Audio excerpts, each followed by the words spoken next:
Good evening. This is the news at 6. First, the highlights. Legacy government prioritizes safety of pilgrims to Israel, Jordan. Federal government invites Labour for emergency meeting on Tuesday. On a quarantine trial for son of United States President begins in Delaware. And in sports, Chelsea announces Enzo Maresca as new manager. And now the details. I am Akan Usen.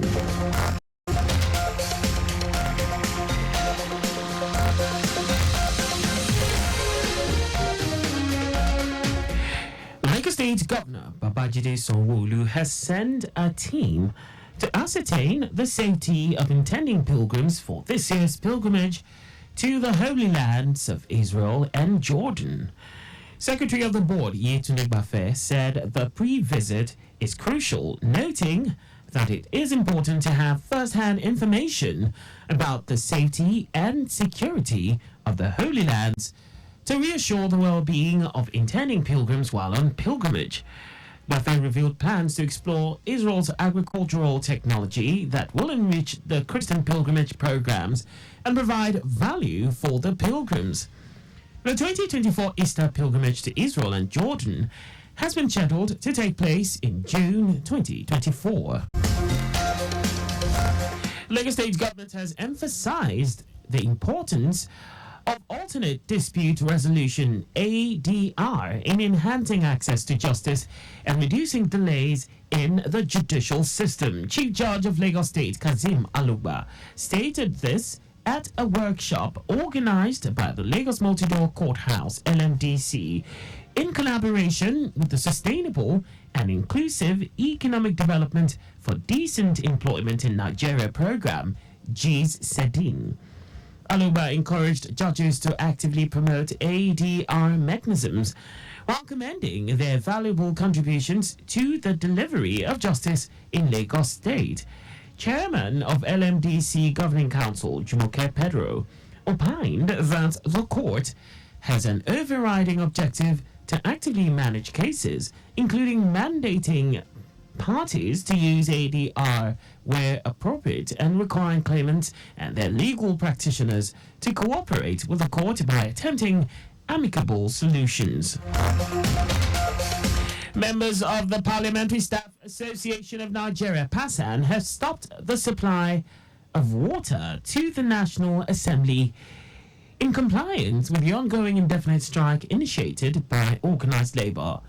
PASAN, which is under the Nigeria Labour Congress NLC, temporarily suspended electricity and water supply to the two structures accommodating the Senate and the House of Representatives, along with other amenities within the National Assembly compound. The NLC declared a nationwide indefinite strike over the federal government's refusal to raise the proposed minimum wage from 60,000 naira. And now to the rest of the stories. In a bid to stop the ongoing strike by organized labor, the federal government, through the National Salaries, Wages and Income Commission, has extended an invitation to the leaders of the Nigerian Labour Congress and the Trade Union Congress. But it is not yet clear if the labour leaders will attend the meeting.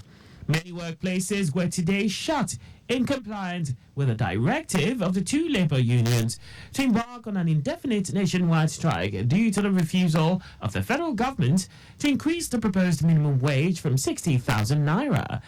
They also demanded that the government reverse the increase in electricity tariff to 65 naira, per kilowatt hour.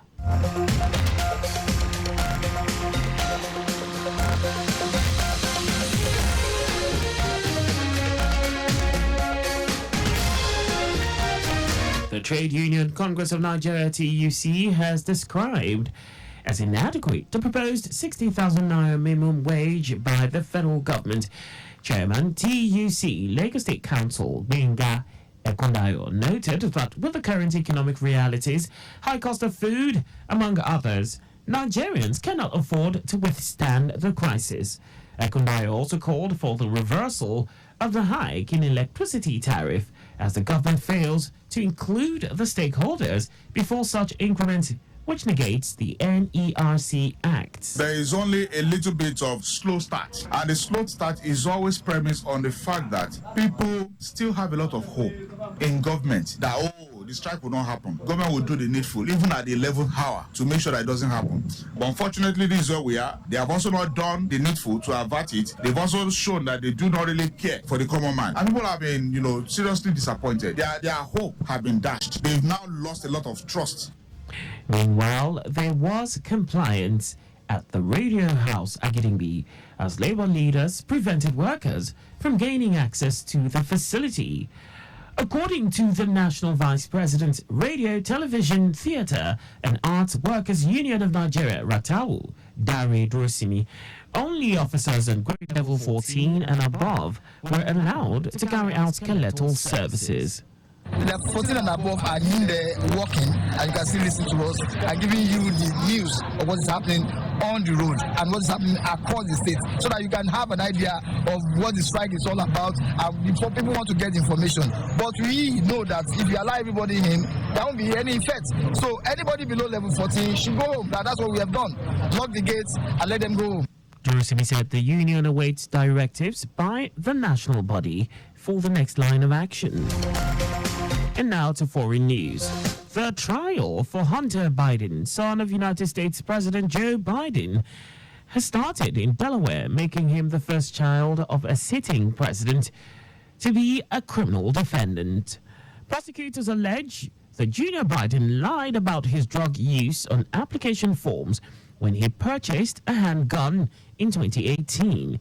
He faces up to 25 years in prison if convicted of 3 federal counts in a case that began on Monday with jury selection. Hunter Biden has pleaded not guilty to the charges. And now sports. Chelsea has officially appointed Enzo Maresca as its new manager. The former Manchester City assistant coach and Leicester boss is expected to bring a wealth of experience to Stamford Bridge. In a post on its X handle, the club shared, "Welcome to Chelsea, Enzo Maresca." The club's announcement has sparked excitement and optimism among supporters who are hopeful that Maresca's leadership will usher in a new era of success for the Blues. And that's all for the news at 6. Just before we go, please do not drive beyond specified speed limits. You can follow us and like all our various social media platforms on X, Traffic Radio 961, Instagram, Lagos Traffic Radio 961, Facebook, Lagos Traffic Radio 96.1 FM. On YouTube, subscribe and watch us live on our channel, Traffic Radio 961. You can also visit our website on www.trafficradio961.ng. Did you know that the Sanwo-Olu administration engaged independent managers for the management of the Lagos theatres? You can get more details on the Lagos State Government's website. To end the news, here are the highlights of the major stories. Lagos State Governor Babajide Sanwo-Olu has sent a team to ascertain the safety of intending pilgrims for this year's pilgrimage to the Holy Lands of Israel and Jordan. In a bid to stop the ongoing strike by organized labor, the federal government, through the National Salaries, Wages and Incomes Commission, has extended an invitation to the leaders of the Nigerian Labour Congress and the Trade Union Congress. We also told you that the trial for Hunter Biden, son of United States President Joe Biden, has started in Delaware, making him the first child of a sitting president to be a criminal defendant. And in sports, Chelsea has officially appointed Enzo Maresca as its new manager. For contact with the newsroom, please send a message to info@trafficradio961.ng. And that ends the news broadcast from Lagos Traffic Radio 96.1 FM. I am Akan Usen. Thanks for listening and please stay safe. Good evening.